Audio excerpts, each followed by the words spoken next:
right, 97.1, let's get down to business. We'll get to the Khalil Mack stuff at 3 o'clock, but I have got to start. And I'm not sure where the response will be for this. I'm not sure how you feel. I'm just going to tell you how I feel. You just heard Chris, who, by the way, really good. I like this guy. You just heard him say the NCAA has cleared Michigan State and the Larry Nassar proceedings. And, of course, that includes D'Antonio and Izzo. Now, I am really interested. Like, in fact, I'm going to carve out some time today just to sit back and read and hear and watch all of the retractions that should be filtering in shortly from all of the media who shamelessly rolled out and defamed D'Antonio and Izzo. Or I won't hold my breath. See, here's the thing, and I want to be explicit about this. No one is sitting here celebrating MSU as it would pertain to Larry Nassar. Those mistakes, the tragedy of it all, there's nothing to say. Nothing I can say, nothing I will say. They'll wear that scar forever. But see, that's not what this is really about, because D'Antonio and Izzo were irresponsibly brought into the fold by BSPN. Remember when the Nassar story broke? Do you remember what ESPN did? Oh, that's right. Touchdown, Javon Ringer, Larry Nassar. Dunk by, Mo Ager, Larry Nassar. Remember the graphic with Izzo and D'Antonio and culture? Remember Paula Levine? Good old Lion Levine? How about misquote Murphy? Remember Dan Murphy showing up at all the press conferences? You remember how everyone and their mother, D'Antonio should be fired, Izzo should be fired, shut down the programs, death penalty. Where are you at today exactly? See, this is the problem I take. It's a problem I have. If you remember those January shows, those were the only people who stood up. I gave you the research. I gave you facts. ESPN willfully omitted facts to put a narrative out there. And they caused an irreparable amount of damage to the image and reputation of two men who, according to the NCAA today, have done nothing wrong as it would pertain to sexual assault allegations, as it would pertain to reporting, as it would pertain to their responsibilities as the head coaches of the football and basketball program at Michigan State. That's what the NCAA is saying. So my question would be, where's the accountability in the media? I mean, Dan Murphy openly framing quotes. Look at what Murphy did in the ESPN piece today. You want to know what trash ESPN and its employees are? How about ESPN being the only media outlet that's not featuring D'Antonio and Izzo's names in the headline? MSU cleared in Larry Nassar situation. No, it's MSU, D'Antonio, and Izzo cleared as it would pertain to allegations of misconduct with sexual assault. Because D'Antonio and Izzo were part of the NCAA investigation. But see, that's the difference. ESPN plastered D'Antonio and Izzo's names wrongfully, harmfully, when they needed clicks, when they needed to get someone to read their drivel, right? But then, when both men are exonerated from wrongdoing, nowhere in the headline, nowhere in the first paragraph of the story. Go read Misquote Murphy today. Go read that little fella. And go look at that piece. It's almost like Murphy's gritting his teeth that he has to admit that D'Antonio and Izzo didn't do anything wrong, which is what I told you all along. And I provided facts. And I asked the right questions. But what's the accountability?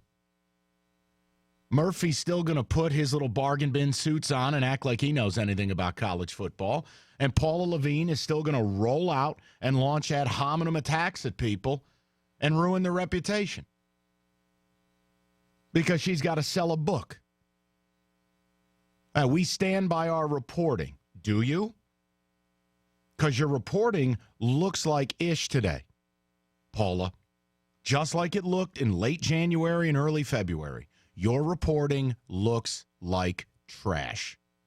Because, as I said then, and anyone who knows the particulars of the case would back me on it, Izzo and D'Antonio were the wrong targets.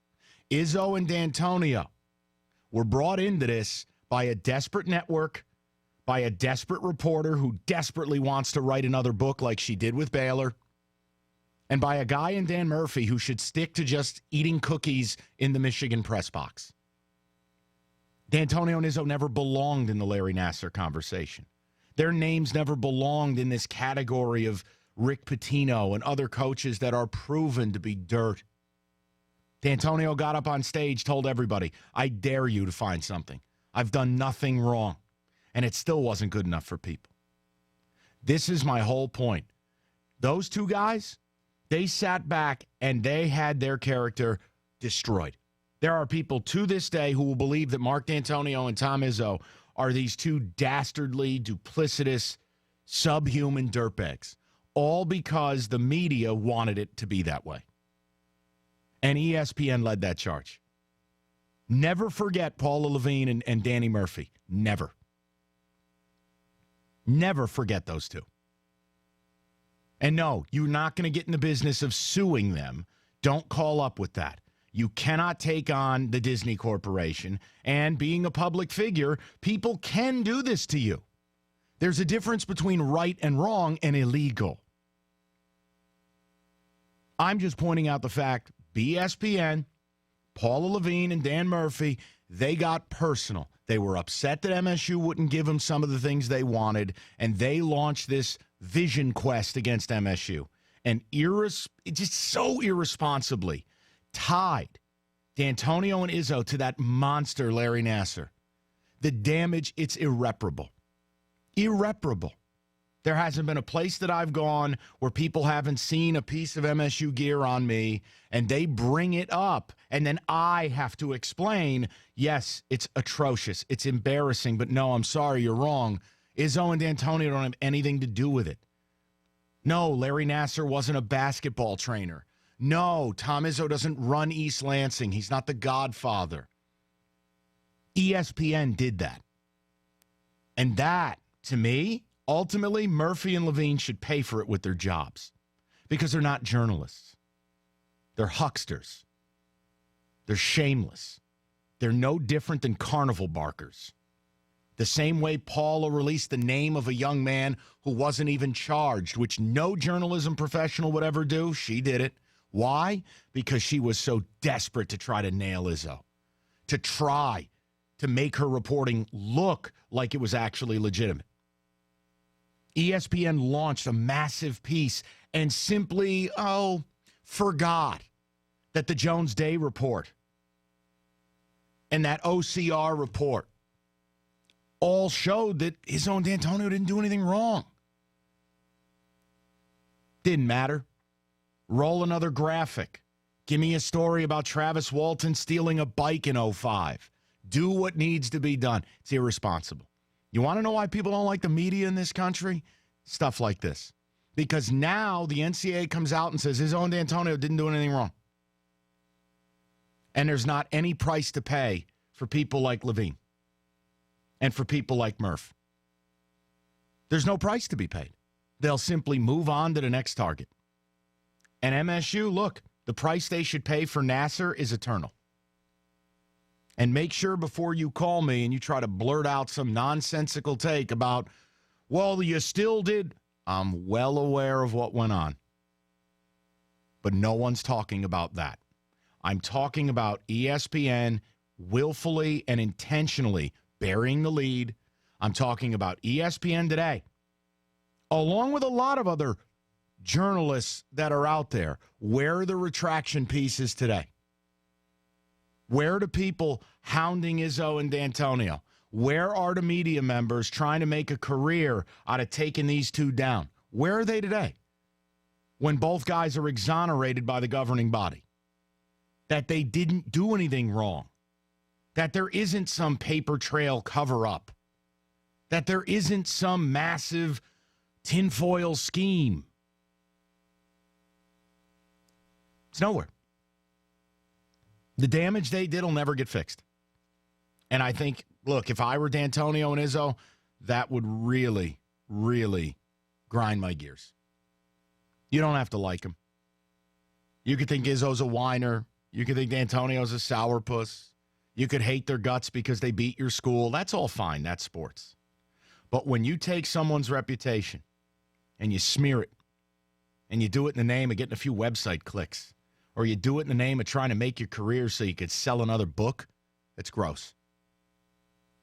And you can have a job. It just shouldn't be in journalism anymore.